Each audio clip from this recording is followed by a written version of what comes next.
শিক্ষক বললেন, আজকের ক্লাসে আমরা একটি খুব গুরুত্বপূর্ণ বিষয় নিয়ে আলোচনা করব, কিভাবে সন্তানরা তাদের বাবা মায়ের যত্ন নেবে যখন তারা বয়সে বৃদ্ধ হয়ে যাবে। এক ছাত্র, আহমেদ, চিন্তিতভাবে তাকাচ্ছে। মিস সালমা তার দিকে লক্ষ্য করেন। শিক্ষিকা মিস সালমা বললেন, আহমেদ, তুমি কি জানো এর মানে কি? আহমেদ বললেন, এর মানে হলো যখন তারা সবচেয়ে বেশি প্রয়োজন তখন তাদের সাহায্য করা। মিস সালমা হাসি দিয়ে বললেন, ঠিক, কিন্তু আরো অনেক কিছু আছে। এটা শুধু ওষুধ দেওয়া বা বাড়ির কাজ সাহায্য করা নয়, এটি ভালোবাসা, ধৈর্য এবং শ্রদ্ধার বিষয়।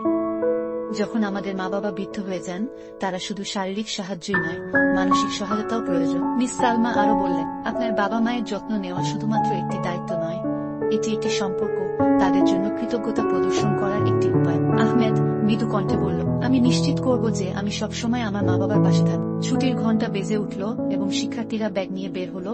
আহমেদ দৃঢ় মনোভাবে শ্রেণীকক্ষ থেকে বের হলো। আজকের এই গল্পের শিক্ষা হলো, যত্ন হলো ভালোবাসা। শিক্ষক বললেন, আজকের ক্লাসে আমরা একটি খুব